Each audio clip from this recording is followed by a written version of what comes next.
It began with a dream. As mind became one with the machine, our consciousness was immersed in a digital reality as real as any other.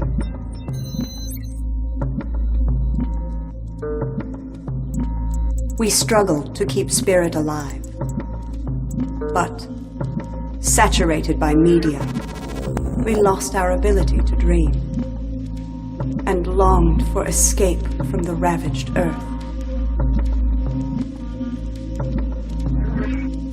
And so, it was given to us.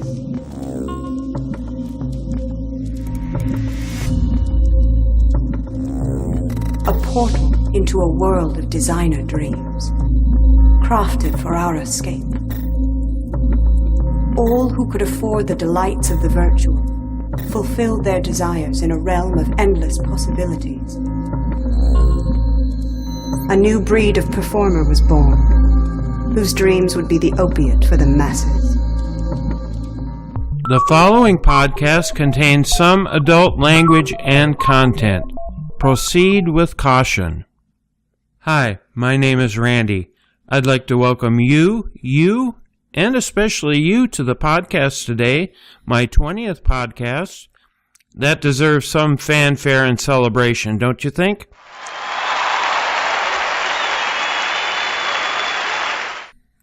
Without further introduction, let's get started, shall we?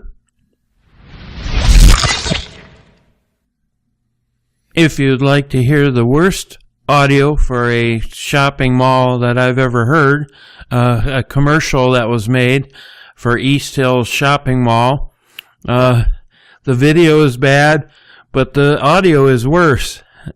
Let's give it a listen.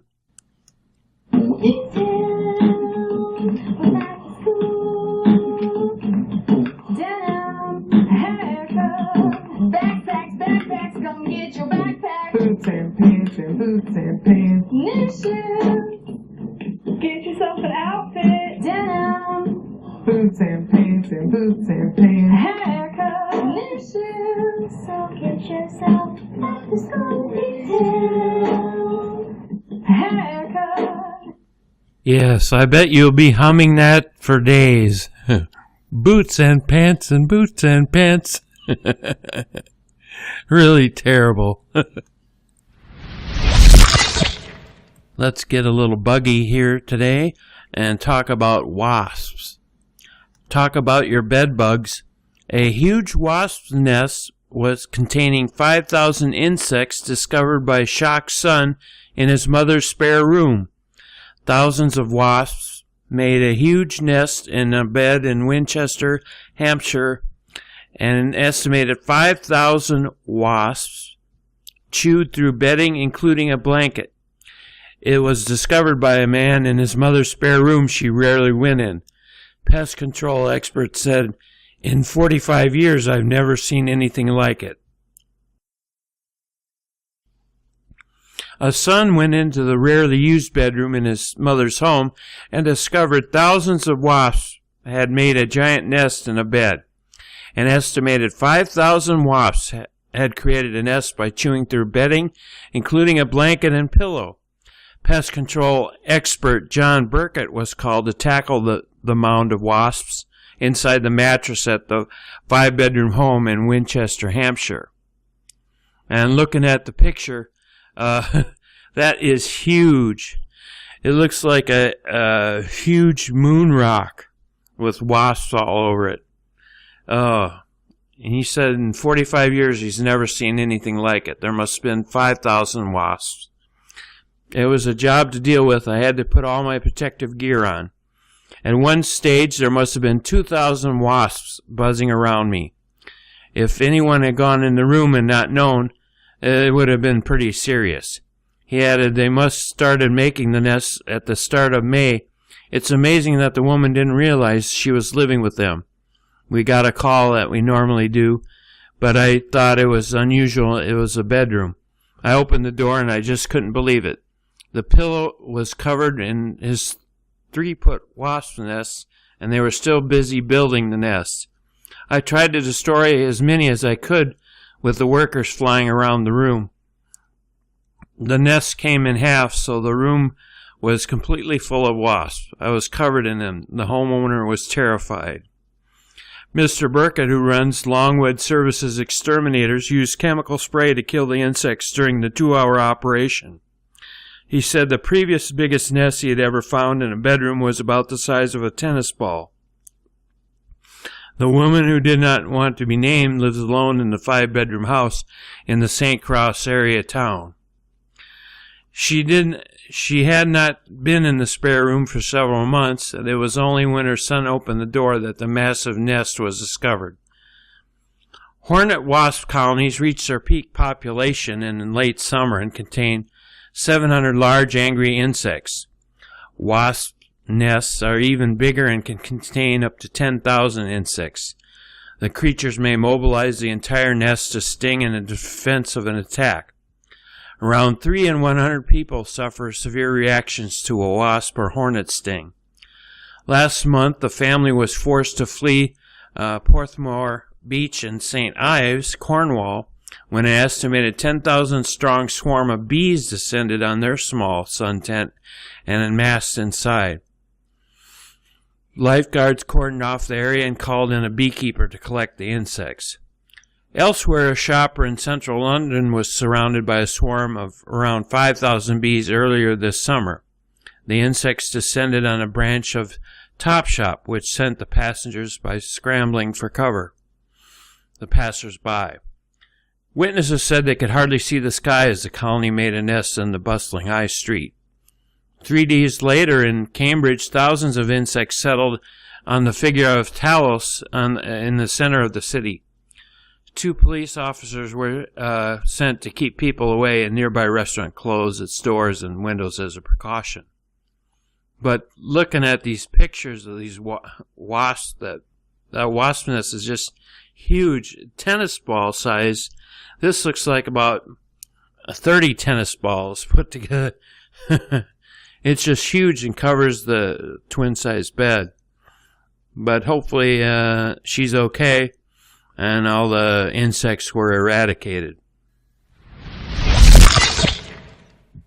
Okay, let's turn to this podcast's police blotter. In Grants Pass, Oregon, KPTV, a naked man had to be sedated at a hemp festival in southern Oregon after police said he damaged cars, started fights, and kicked a police officer.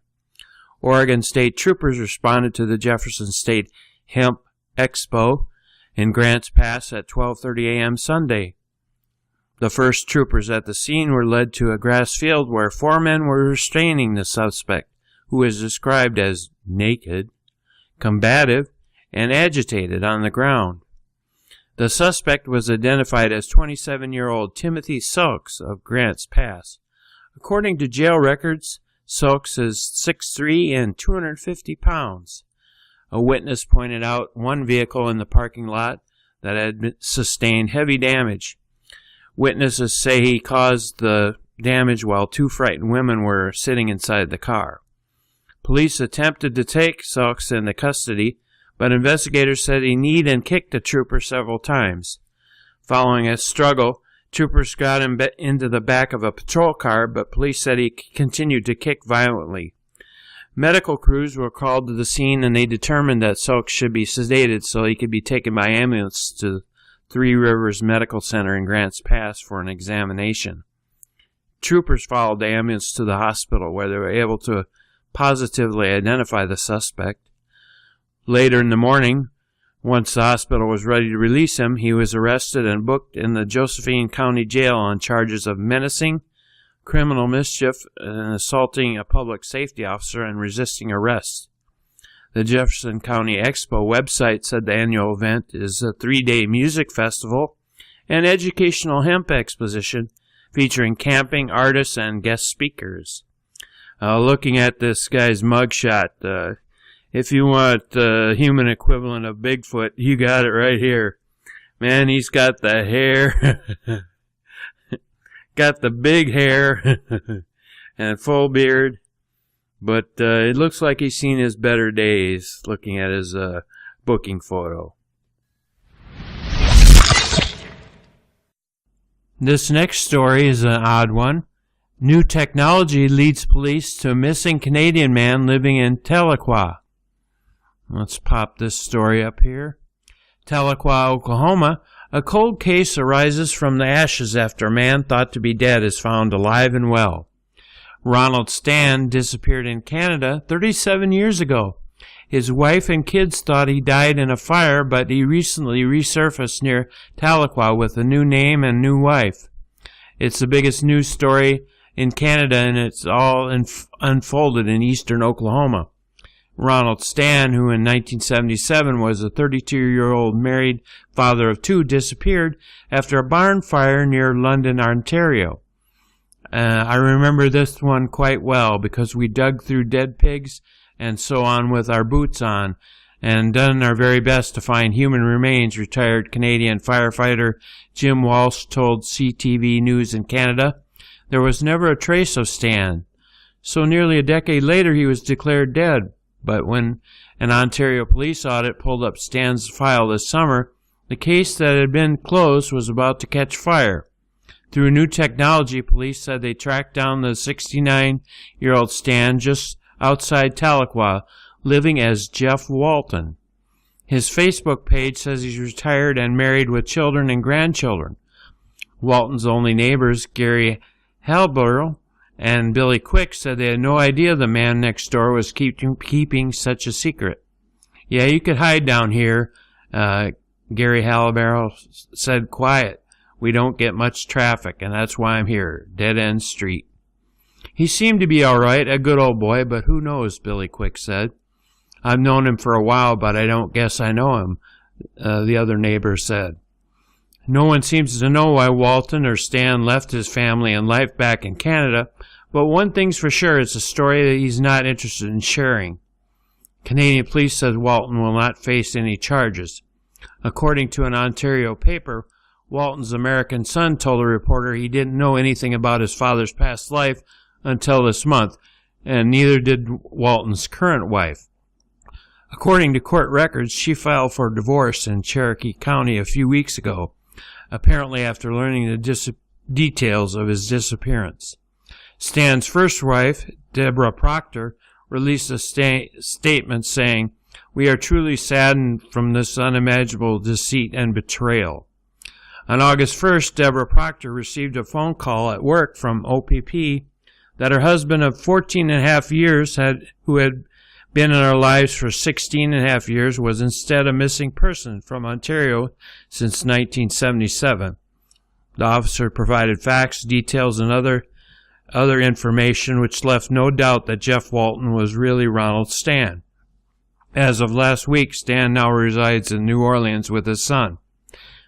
We are eternally grateful for the continuous love and support and prayers from family and friends that have carried us through this trauma.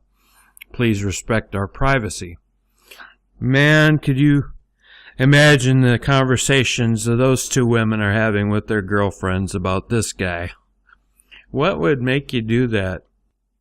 You'd think there'd been a more thorough search of the barn where there's a fire to find the guy. They didn't find any remains, but they just declared him dead after a lot of years, I guess. But that's just an amazing story.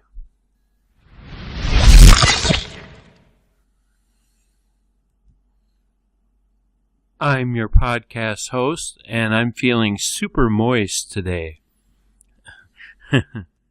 Let me explain.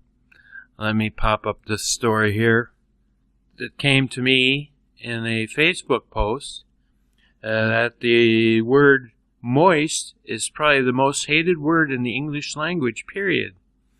The University of Pennsylvania linguistics professor Mark Lieberman explained to Good why we hate moist and that.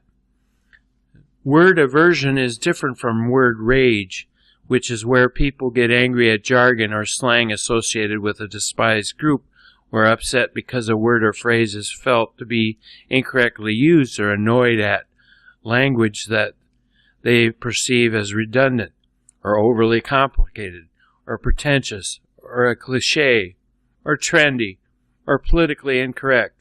That kind of dislike is more common. Grudges against irregardless, synergy, like, don't go there, or a retard fit comfortably in the word rage department. How about the word selfie? The word itself has an association making it unpleasant or even disgusting for some people. People don't like hearing moist. They also don't like the way their mouth feels when they say it. It seems a mysterious psychological process at play here, but is it really? I'm going to go out on a limb and point my finger directly at Betty Crocker. I'm looking at you, Betty, and it's the moist cake mix commercial for officially ruining the word moist. You want a smoking gun? Here it is. See how long you can manage to sit through this commercial without wanting to punch a hole in the wall. And let's hear the commercial now. I wish my mix baked up this moist. Yours is moist. It's just not super moist. New Super Moist is the name of a whole new kind of layer cake mix from Betty Crocker. My wife's cake is really moist. It's super moist. Huh? What? New Super Moist has special pudding in the mix to make it unbelievably moist. Glad I switched mixes. The old ones are moist. But they're not super moist. Other cake mixes may be moist, but they're not super moist. Now I officially hate the word moist.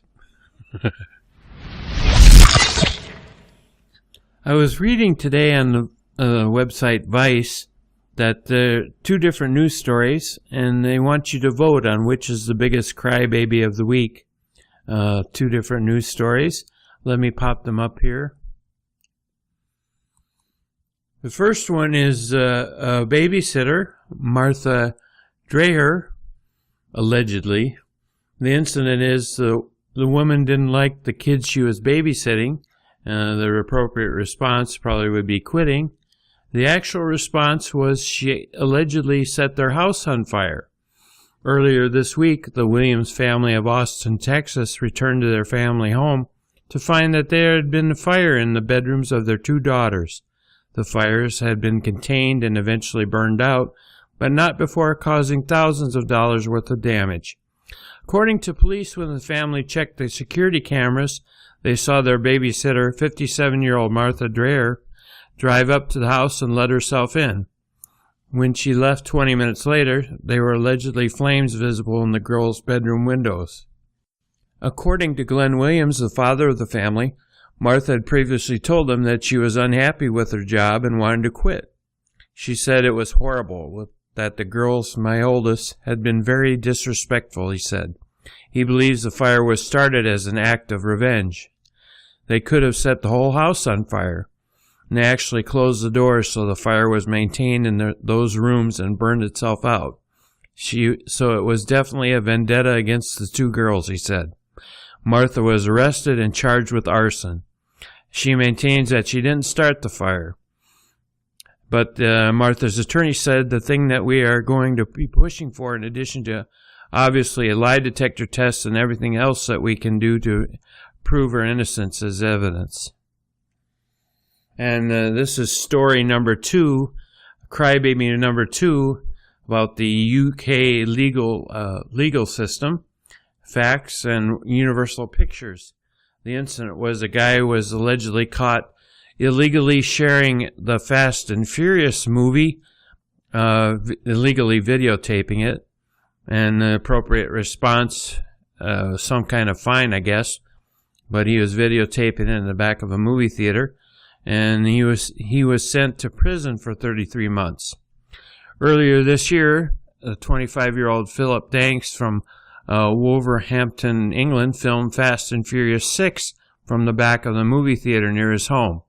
He posted his recording of the film to the torrent site, putting his tag, the Coder 3R, in the file name. It was downloaded more than 700,000 times. Because Phillips uses that tag name, and he also used it on the dating site Plenty of Fish, investigators were able to trace the movie upload to him. He was arrested at his home and charged with 3 counts of distributing pirated copies of films. He appeared in court earlier this week where he pleaded guilty to all 3 charges. During his trial, the court heard that Philip had made over $1,650 from selling pirated films. According to the BBC report, the judge who sentenced Philip said his behavior was bold, arrogant, and cocksure. The ex-boyfriend of Philip's sister was also charged for uploading a second copy of the film to the internet. He was sentenced to 120 hours of community service. The Federation Against Copyright Theft, which is a UK-based trade organization that fights piracy, claims that Universal Pictures lost out on millions of pounds due to Philip's upload. It is unclear how the makers of Fast and Furious 6 are going to cope with the massive financial loss. So, you, the listener, can vote on that. Send me an email. Which you think is the bigger crybaby? They got their mug shot. Well, one is not a mug shot, but they got a picture of the guy who filmed the movie. And they also got a picture of the babysitter, and she looked like she's been seen her better days.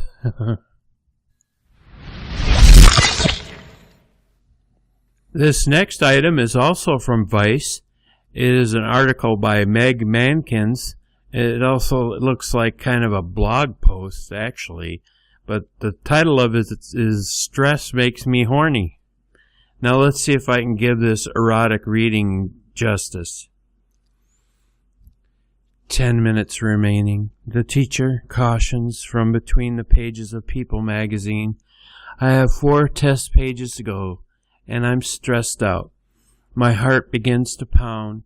I feel the beating in the crotch of my mud jeans. Mud jeans. Haven't heard of that apparel. Aside from the inexplicable rash last summer, it is the first time I felt anything down there. By the time the teacher says 5 minutes left, I'm solving for circumference on full-on riding the seat. All this repositioning has broken the concentration of a classmate behind me who kicks my chair hard and menacingly whispers, "We all know you're farting, Meg. Stop fucking moving." Suddenly the bell rings. With 5 problems to go, my stress has reached a breaking point, and so has her clit. I finished the test, and I came hard. I turned my test to the teacher, who unknowingly became my first sexual partner by administering a routine unit assessment. Since that hot, sticky summer afternoon in the middle school geometry class, stress has been my biggest turn-on. As a teen awkwardly stumbling into sexuality, I tried to find other things that could stimulate my senses in the same way that my geometry test had done. I've watched the grimmest, grainiest porn. I've read erotica from every GeoCity site left on the internet. I've experimented with role-playing, ranging from doctor-patient scenario to fake Hanson Brothers porn. No matter how hard I try, the only things that consistently get me off are situations that induce a particular type of acute anxiety. My top 3 sexual situations are traffic jams, getting trapped in bad conversations, and being late to an event. Not all stress turns me on, though. Financial obligations are a definite turnoff. Well, I can see that. I don't like those either. I don't derive any pleasure from being submissive to the tune of $12,000 or turning in my rent check. From that first experience of trying to finish an assessment with a rigid deadline to the more adult struggle of battling traffic to make it to the airport, my anxiety around time is both awful and arousing. It's like my brain and nervous system are unable to separate the two. It's a twisted form of sexual control. The best part about this, when I'm masturbating and imagining these scenarios, I'm able to think and feel like I'm running late to a meeting without actually facing any of the real-world repercussions that come with tardiness. Tell me how much you like it. No, tell me how much you like it. I don't know about this. but she talks about her forgettable sex partners. Sounds like she needs a man. But I guess cheap vodka doesn't do anything for her either, she says. But that's her story. You can read about it on Vice. It's an interesting tale. By the looks of the clock on the wall, this podcast is coming to a close. I'd like to thank you, and especially you for listening to it. This podcast, my 20th, which is quite a milestone for me, has been kind of a test. I was trying to see how fast I could turn around another podcast, and I've done this in approximately about a day. It has been a whirlwind of editing. But if you would like to email me, my address is randyms12, the number's 12, at gmail.com. Please do. Tell me if you like the show, you think the show sucks ass, whatever you think. If you come across it, I know it's not one of the best advertised podcasts, but hopefully you can find it on the Podomatic address. My hoster site also has a PayPal donations tab. So if you feel the urge to donate a little coin, it's always would be appreciated. And the Podomatic site will probably be the one that I advertise the most, because it seems to be the most stable, and I've just upgraded to add additional megabytes and storage, so hopefully that'll work out fine for the time being. And as always, I hope everyone is having a safe and festive Labor Day holiday weekend here in the U.S. And until next time, I hope you have a pleasant evening and a happy ending tonight. Bye-bye, folks. Getting from there to here, it's been a long time, but my time is finally near, and I will see my dream come alive at last. I will touch the sky, and they're not gonna hold me down no more. No, they're not gonna change my mind, 'cause I